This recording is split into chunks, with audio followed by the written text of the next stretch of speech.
कहानी के शुरू होते ही हम कैथरीन नाम की एक औरत से मिलते हैं जो कि पागलों की तरह फोन पे किसी को ये समझाने की कोशिश कर रही थी कि मैं तुम्हें वो म्यूजिक नोट्स नहीं दे सकती। तुम समझ नहीं रहे, जो म्यूजिक नोट्स तुम मांग रहे हो वो म्यूजिक कर्स्ड है, यानी अगर कोई इस म्यूजिक को सुनेगा तो वो किसी शैतानी एंटिटी यानी शैतानी क्रिएचर के कब्जे में आ जाएगा। लेकिन फोन के दूसरी तरफ जो कोई भी था वो इसी बात पे बाजिद था कि मुझे वही म्यूजिक नोट्स चाहिए और उन म्यूजिक नोट्स को मैं रेडियो पे टेलीकास्ट करना चाहता हूँ। इसलिए कैथरीन तंग आकर उन म्यूजिक नोट्स को जलाने का फैसला करती है। जिस बॉक्स पे वो म्यूजिक नोट्स थे, कैथरीन ने वो पूरा का पूरा बॉक्स ही जला डाला था और उसके ऐसा करते ही यहाँ बहुत अंधेरा हो जाता है और इसी अंधेरे में कैथरीन को दो चमकती हुई आंखें दिखाई देती हैं। ये शायद उसी एंटिटी की आंखें थी जो इस म्यूजिक के जरिए लोगों को पोजेस किया करता था, यानी अपने काबू में किया करता था। कैथरीन उन आंखों पर गौर करने की कोशिश करती है, लेकिन तभी उसे अपने करीब कोई आवाज सुनाई देती है और वही एंटिटी कैथरीन को उसी आग में गिरा देती है जो कैथरीन ने खुद जलाई थी और वो बॉक्स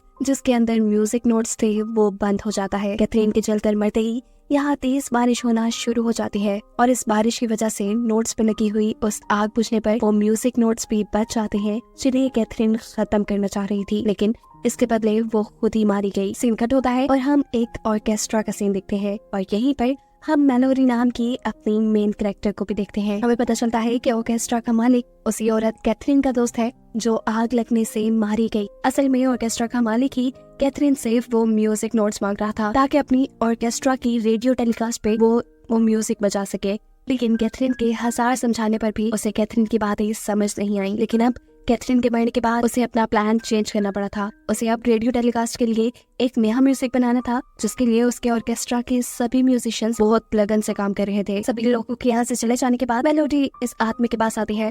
उसने असल में कुछ म्यूजिक नोट्स बनाए थे जिसे वो अपने बॉस को दिखाना चाहती थी और चाहती थी कि उसके बनाए इन नोट्स का म्यूजिक रेडियो टेलीकास्ट किया जाए। पर उसके बॉस को उसका ये म्यूजिक काफी फीका लगता है और बॉस उसे बताती है कि उन्होंने उसके दूसरे क्लिक के म्यूजिक नोट्स को एक्सेप्ट कर लिया है। ये सुनकर मेलोडी बेचारी उदास हो जाती है। सीन कट होकर हम मेलोडी की बेटी जोई को देखते हैं जिसे सुनने में थोड़ा सा प्रॉब्लम था। मेलोडी ने उससे वादा किया हुआ था कि वो एक अच्छे डॉक्टर से उसका इलाज जरूर करवाएगी, लेकिन प्रॉब्लम ये थी कि मेलोडी के पास इतने पैसे नहीं थे, इसलिए वो दिन रात अपने म्यूजिक नोट्स पे वर्क कर रही थी ताकि उसके बॉस उसके म्यूजिक नोट्स को एक्सेप्ट करने और उसे थोड़ा बोनस। इस टाइम भी वो अपने बॉस से यही बात करने के लिए आई थी, लेकिन उसके नोट्स एक्सेप्ट करने के बजाय बॉस उसे बताते हैं कि वो इस रेडियो टेलीकास्ट पे कैथरीन के बनाए हुए म्यूजिक नोट्स को यूज करना चाहता था। लेकिन अब कैथरीन के मरने के बाद वो मजबूर हो गया है। मेलोडी ये चांस नहीं गंवाना चाहती थी, इसीलिए वो बॉस से कहती है कि मैं कैथरीन के नोट्स ढूंढ कर ला सकती हूँ क्योंकि कैथरीन मेरी टीचर थी और मैं जानती हूँ कि वो अपने नोट्स कहाँ रखती थी। मेलोडी अब इस काम के लिए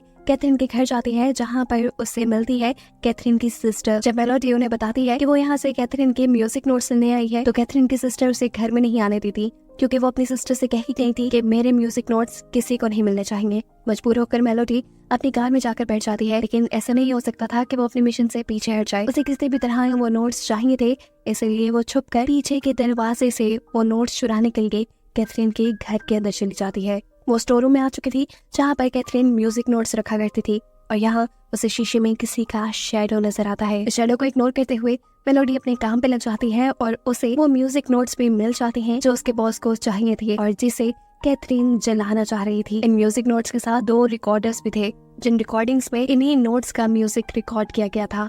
मेलोडी जब उस म्यूजिक को सुनती है तो अचानक से यहाँ अंधेरा हो जाता है, उसकी आंखें चमकने लगती हैं और उसे यहाँ अजीबोगरीब विजन्स आना शुरू हो जाते हैं। वो अपने विजन में एक लड़की को झील में डूबते हुए देख रही थी। इससे पहले इसी विजन में खोए खोए उसे कुछ हो जाता, यहाँ अचानक से एक कौवा खिड़की से टकराता है और उसकी आवाज उसे होश में ले आती है।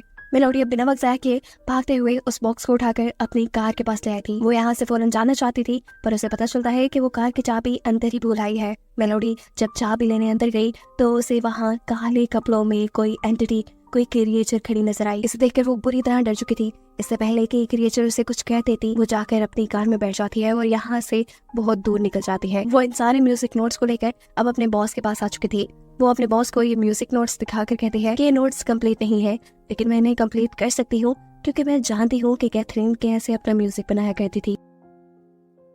उसके बॉस उसके काम से बहुत खुश थे। वो उसे ये म्यूजिक नोट्स कंप्लीट करने का टाइम भी दे देते हैं। मेलोडी अब उन म्यूजिक नोट्स पे काम करना शुरू कर देती है और इन्हें पूरा करने के लिए वो साथ साथ कैथरीन का रिकॉर्ड हुआ म्यूजिक भी सुन रही थी।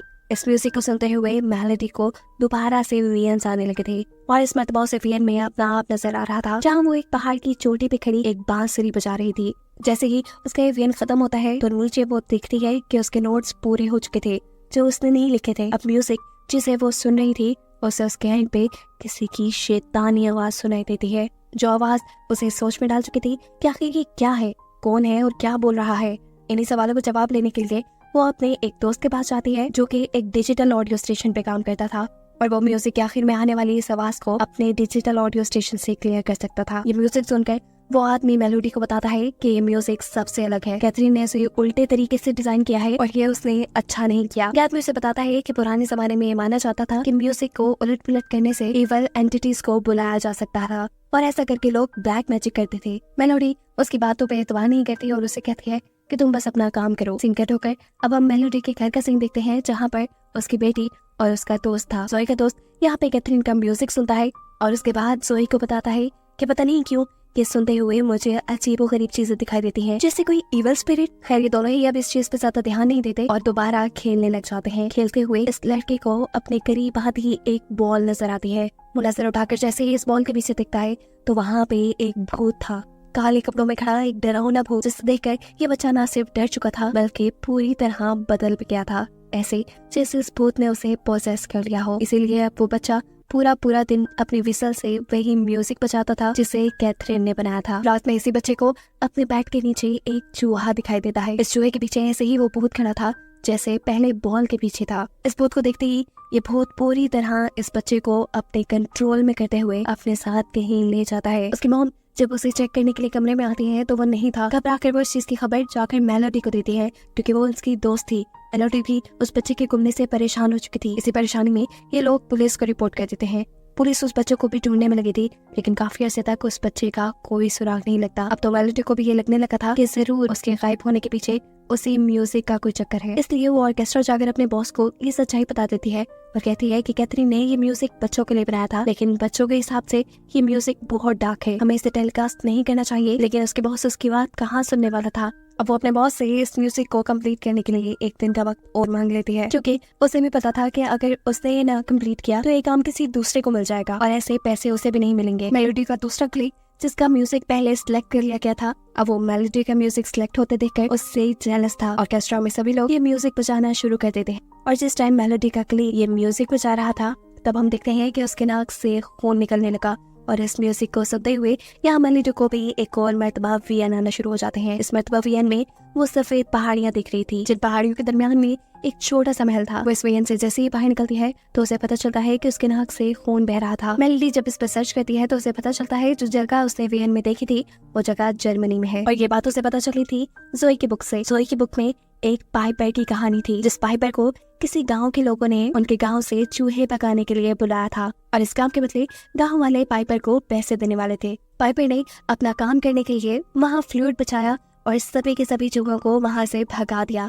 अपना काम खत्म होने के बाद पाइपर को पैसे मिलने चाहिए थे लेकिन यहाँ गांव वाले उसके साथ धोखा कर लेते हैं और उसे कोई पैसा नहीं देते। ऐसे में पाइपर गुस्से से पागल हो गया। उसने फैसला किया कि वो गांव वालों को बर्बाद कर देगा, उनकी सबसे कीमती चीज चुरा लेगा। लेकिन गरीब गांव वाले के पास सबसे कीमती क्या भी हो सकता था उनके बच्चों के अलावा। पाइपर उन्हीं बच्चों को उनसे दूर ले जाने का फैसला कर लेता है। पाइपर अब अपनी फ्लूट से एक म्यूजिक बजाकर उन बच्चों को अपने कंट्रोल में कर लेता है और फिर एक झील के पास ले जाकर वो इन सभी बच्चों को मार चुका था। मेलोडी को इस सारी स्टोरी पे बिल्कुल बिलीव नहीं था। वो अभी भी अपने म्यूजिक नोट्स को कंप्लीट करने में लगी थी पर ये काम करते करते उसकी आंख लग जाती है। जोई जो कि मेलोडी की बेटी है वो अब मेलोडी के घर लाए कैथरीन के म्यूजिक को सुनती है और ये सुनते हुए उसके पीछे भी वही भूत आ चुका था जो भूत हम पहले कई मर्तबा देख चुके हैं इस मूवी में। इससे पहले कि भूत जोई पे हमला कर देता, जोई को अपने पीछे किसी के महसूस होने पर वो पीछे मुड़ के देखती है और भूत गायब हो जाता है। अगले दिन जब जोई स्कूल में थी तो एक बेरान जगह पे उसे अपनी बॉल नजर आती है। ये वही बॉल थी जो गायब होने से पहले उसके दोस्त को भी नजर आई थी। इसी बॉल को लेने के लिए जब वो उसके पीछे जाती है तो बॉल अब घूमती हुई एक बस के पास जा चुकी थी।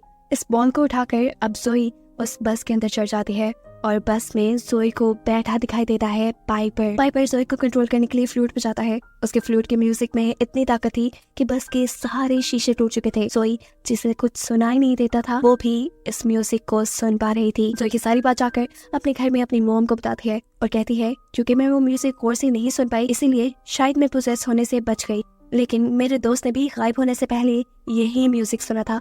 उसने मुझे बताया था मॉम। अब तो जोई की बातें मेलोडी को परेशान कर रही थी।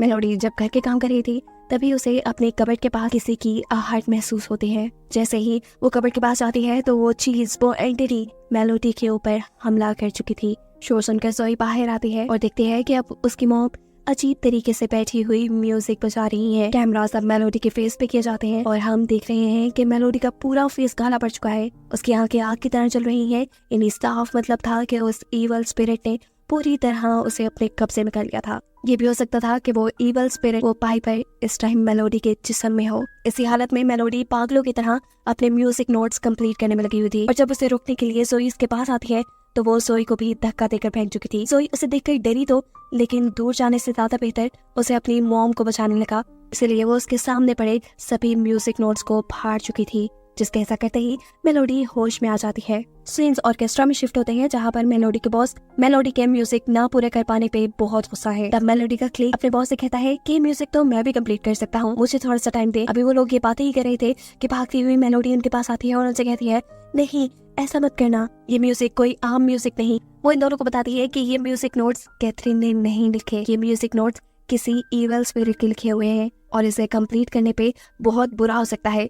लेकिन ये दोनों उसकी बात नहीं मान रहे थे। मेलोडी की चिढ़ में मेलोडी का कुलीग अपने बॉस से कहता है कि मैंने इसकी एंडिंग भी कंप्लीट कर ली है और रेडियो टेलीकास्ट पे तो हम यही म्यूजिक बजाएंगे। इस मरतबा दोबारा मेलोडी के मना करने पर गुस्से में मेलोडी के बॉस मेलोडी को ऑर्केस्ट्रा से ही बाहर निकाल देते हैं। मेलोडी यहाँ से निकलने ही वाली थी कि अचानक वो दिखती है कि उसकी फ्रेंड उसके नेबर ने ऑर्केस्ट्रा की ऊंची बिल्डिंग से वहाँ करीब झील में जंप कर दिया है, क्योंकि उसने देखा कि उसका बेटा उस बिल्डिंग से जंप करते हुए झील में गिर रहा है। वो उसे बचाना चाह रही थी पर असल में उसे तो पाइपर ने पोसेस किया हुआ था। वहाँ नीचे कोई झील नहीं थी और वो नीचे ऑर्केस्ट्रा की चेयर्स के पास आके गिरी थी। पाइपर इतनी आसानी से उसे इसलिए पोसेस कर गया था क्योंकि यहाँ पर उसके बनाए म्यूजिक नोट्स बजाए जा रहे थे। मेलोडी इस लड़की के पास जाती है इसकी मदद करने के लिए और यहाँ ऑर्केस्ट्रा में बैठे सभी म्यूजिशियन से भी उनकी मदद करने को कहती है, लेकिन कोई उनकी मदद को नहीं आता क्योंकि सभी पाइपर के बनाए उस म्यूजिक में खोए बैठे थे।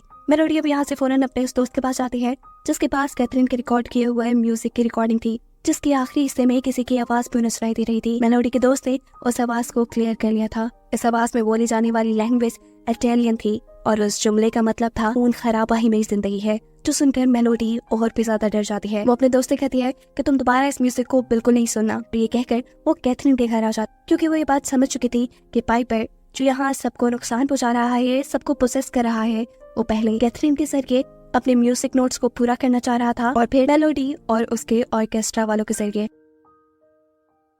उसे यह भी पता था कि जरूर कैथरीन ने कुछ ऐसे नोट्स भी बनाए होंगे जो इन नोट्स का एंटीडोट हो, यानी वो म्यूजिक नोट जो पाइपर को रोक सके। या जोई जो अपनी पाइपर वाली बुक पढ़ रही थी, उस बुक के मुताबिक गाँव वालों ने पाइपर को तो मार दिया था, लेकिन पाइपर ने बोला था कि जब तक उसका म्यूजिक जिंदा है तब तक वो बच्चों को पोसेस करता रहेगा। ये पढ़ते हुए ही पाइपर यहाँ पर भी आकर जोई को भी पोसेस करके अपने साथ ले जाता है। यहाँ हम देखते हैं कि मेलोडी का दोस्त मेलोडी के मना करने के बावजूद भी दोबारा उस म्यूजिक को सुनकर उसके दूसरे पार्ट को भी ट्रांसलेट करने में कामयाब हो गया था, जिसका मतलब था जो भी मेरे जाल से बच निकलेगा उससे मैं दोबारा अपना बदला लेने आऊंगा। यहाँ मेलोडी जो कैथरीन के घर पाइपर को रोकने वाले म्यूजिक नोट्स ढूंढने के लिए आई थी, उसे यहाँ पर कैथरीन की बहन मिलती है जो उसे कहती है तुम्हें क्या लगता है कि तुम वो काम कर लोगी जो कैथरीन पिछले 50 साल से नहीं कर पाई? मेरी मानो तो दूर रहो इस सारे कामों से, वरना तुम्हारा भी वही हाल होगा जो कैथरीन का हुआ। मेलोडी उसकी बातों पर ध्यान नहीं देती और यहाँ म्यूजिक नोट्स ढूंढने में लग जाती है और उसे वॉल पेपर के पीछे बहुत से म्यूजिक नोट्स मिल भी जाते हैं। ये नोट्स देखकर मेलोडी की उम्मीद जागी थी,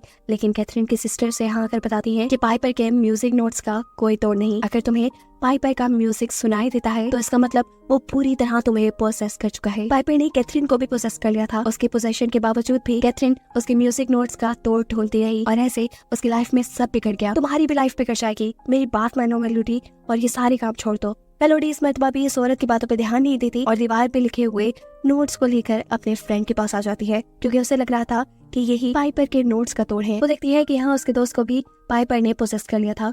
इसलिए उसके नाक से खून आ रहा था। वो अपने कान पे भी हमला करके अपने आप को जख्मी करना चाहता था, लेकिन यहाँ पर मेलोडी उसे बचा लेती है। ऑर्केस्ट्रा के अंदर मेलोडी के बॉस अपनी पूरी टीम के साथ वही म्यूजिक नोट्स बचाने लगे थे जो पाइपर के थे, जो वो कैथरीन से लेकर आई थी। ऐसा करते हुए यहाँ बैठे हुए मेलोडी के एक क्लिक के अंदर पाइपर आ जाता है। उसकी आंखें जलने लगती हैं और पाइपर देखते ही देखते यहाँ बैठे सभी लोगों को प्रोसेस करना शुरू कर देता है। मेलोडी जो ये सारी चीज नोटिस कर चुकी थी, वो जल्दी से बैक स्टेज जाकर यहाँ की इलेक्ट्रिसिटी बंद कर देती है ताकि लोग प्रोसेस होने से बच पाए।